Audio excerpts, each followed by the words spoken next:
नमस्कार मित्रों, एक बार फिर से आप सभी का स्वागत है अपने YouTube चैनल जॉब लड़कों में। दोस्तों, आज से 18 साल से 45 वर्ष तक के जो टीकाकरण लगने वाला है वैक्सीन का, वो 1 मई से शुरू हो रहा है। तो आज से यानी कि 28 अप्रैल से रजिस्ट्रेशन स्टार्ट हो गए हैं और आप ये रजिस्ट्रेशन कोविन नाम का एक ऐप है, इस पर जाकर आप कर सकते हैं। आरोग्य ऐप पर आप पंजीकरण कर सकते हैं। पंजीकरण कैसे होगा, कितने स्टेप है, ये भी हम आपको बताने वाले हैं। साथियों, अगर आपकी उम्र 18 से 45 वर्ष तक है तो आपको पहले रजिस्ट्रेशन करवाना होगा कोरोना वैक्सीन लगवाने के लिए, यानी कि 1 मई से लगने वाली इस वैक्सीन से पहले आपको रजिस्ट्रेशन करना होगा। जिनका रजिस्ट्रेशन होगा उन्हीं की ये वैक्सीन लगेगी। तो रजिस्ट्रेशन कैसे होगा, कितने स्टेप हैं, इसके लिए आपको कौन कौन से डॉक्यूमेंट्स की ज़रूरत होगी, ये भी हम आपको इस वीडियो में बताने वाले हैं। साथ में हम आपको राज्य सरकार के द्वारा जारी की गई हाल ही में नई घोषणाओं के बारे में इसी वीडियो में डिटेल के साथ में आपको बताने वाले हैं। तो आप वीडियो को लास्ट तक देखिए। रजिस्ट्रेशन करने के लिए सबसे पहले आपको cowin.gov.in पर जाना है। उसके बाद में आपका रजिस्ट्रेशन पर क्लिक करना है, मोबाइल नंबर दर्ज करना है। उसके बाद में आपके मोबाइल नंबर पर एक OTP आएगा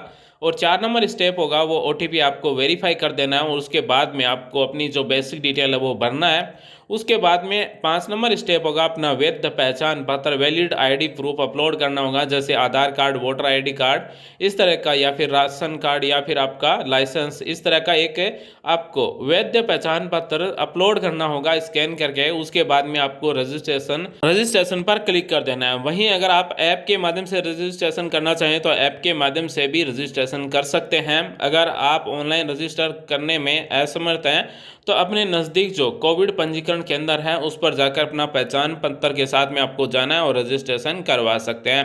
वहीं अगर आप अपने मोबाइल से रजिस्ट्रेशन करना चाहते हैं तो इसके लिए एक ऐप दिया गया है। ऐप का नाम अगर देखना है तो कोविन वैक्सीनेटर ऐप दिया गया है। ये केंद्र सरकार का ऐप है, यहाँ से आपको रजिस्ट्रेशन करना होगा। अगर साथियों आप हमारा वीडियो पहली बार देख रहे हैं तो प्लीज़ सब्सक्राइब करें, बेल आइकन को दबाएं और नोटिफिकेशन सेलेक्ट करें। साथ ही इस वीडियो को लाइक कर सपोर्ट करें, अपने साथियों के साथ भी शेयर करें ताकि ज़्यादा से ज़्यादा लोग कोरोना वैक्सीन लगवाने के लिए रजिस्ट्रेशन कर सकें। अब हम आपसे एक छोटा सा विचार जानना चाहेंगे, क्या राजस्थान में जो 3 मई तक जन अनुशासन पखवाड़ा रखा गया है इसे और आगे भी बढ़ाया जा सकता है या फिर 3 मई तक ही रखाया जाएगा?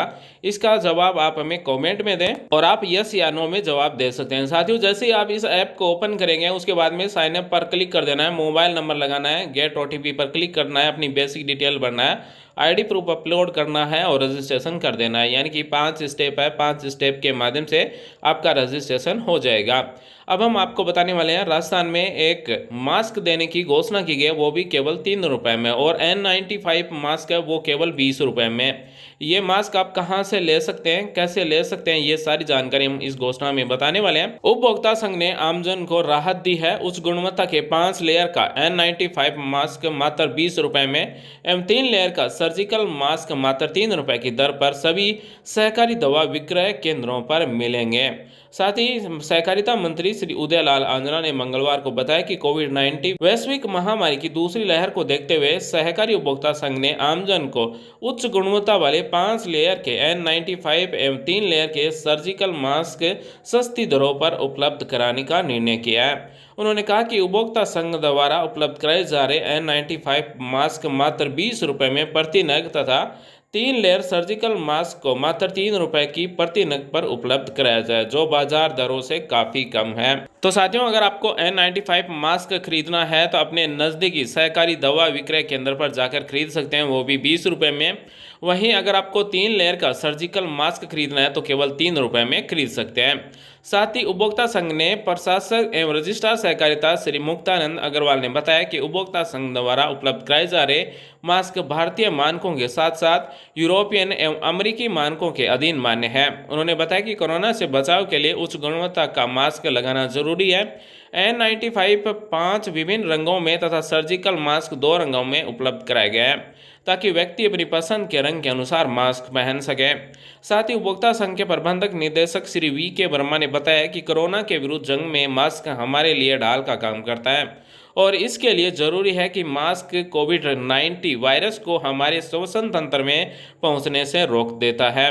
साथ ही उन्होंने कहा कि N95 मास्क 5 लेयर का है जो 0.3 माइक्रोन तक छोटे वायरस को रोक देने में सक्षम है। साथ ही आज की अगली बड़ी घोषणा की गई है MRP से ज्यादा पैसे लेने वाले कालाबाजारियों को कार्रवाई करने के संबंध में, यानी कि MRP से अधिक कीमत पर माल बेचने पर विधिक माफ विज्ञान प्रकोष्ठ की कार्रवाई। कोरोना संक्रमण की रोकथाम के लिए लागू जन अनुशासन पखवाड़े के दौरान आवश्यक वस्तुओं को पैकेट पर अंकित MRP से अधिक कीमत पर बेचने की शिकायत पर मंगलवार को विधिक माप विज्ञान विभाग ने अधिकारियों के कुल 48 निरीक्षण किए और 7 दुकानदारों के विरुद्ध कार्रवाई की गई। वहीं पाली और उदयपुर जिलों में 4 व्यापारियों द्वारा वस्तुओं को MRP से अधिक कीमत पर बेचने की गड़बड़ी करने पर 5-5 हजार रुपये का जुर्माना लगाकर कुल 20,000 रुपये की पेनल्टी राजकोष में जमा कराई गई है। साथ ही श्रीगंगानगर जिले में दाल तोलने के मामले में कम वजन देने के कारण 1,000 रुपये का जुर्माना लगाया गया है। गौरतलब है कि डिब्बा बंद वस्तुएं उन पर अंकित MRP से अधिक मूल्य पर बेचा जाना विधिक माप विज्ञान डिब्बा बंद वस्तु नियम 2011 के नियम 18(2) के तहत प्रतिबंधित है और नियम 32 के तहत 5,000 रुपये तक के जुर्माने से दंडनीय है। इसी तरह नाप तोल में गड़बड़ी पाए जाने पर विधिक माप विज्ञान अधिनियम 2009 और राजस्थान विधिक माप विज्ञान प्रवर्तक अधिनियम 2011 के अंतर्गत प्रकरण दर्ज किए जाते हैं। आज की अगली घोषणा की बात करें तो जनजातीय क्षेत्रीय विकास राज्य मंत्री श्री अर्जुन सिंह बामनिया ने जिले वासियों से अपील की कि कोरोना संक्रमण से बचने के लिए घर में ही रहे, सुरक्षित रहे तथा बिना काम के घर से बाहर ना निकले। उन्होंने कहा कोरोना संक्रमण के प्रसार को रोकने तथा इसकी चैन को तोड़ने के लिए सभी को पूरी तरह गंभीरता के साथ सतर्क और सजग रहने की अपील करते हुए कहा कि सरकार द्वारा जारी गाइडलाइन को जीवन का अनिवार्य अंग बनाएं। अत्यंत आवश्यक परिस्थितियों में ही घर से बाहर निकले, मास्क पहने, 2 गज की दूरी रखें, बार बार हाथ धोएं और हमेशा सतर्क रहें कि कहीं से कोई संक्रमण न हो। साथ ही उन्होंने कहा कि कोरोना की दूसरी लहर को पहले से अधिक घातक बताया जा रहा है और आम जन से अपील की कि बचाव के उपायों को अपनाते हुए खुद ही बचे तथा दूसरों को भी इसे बचाएं।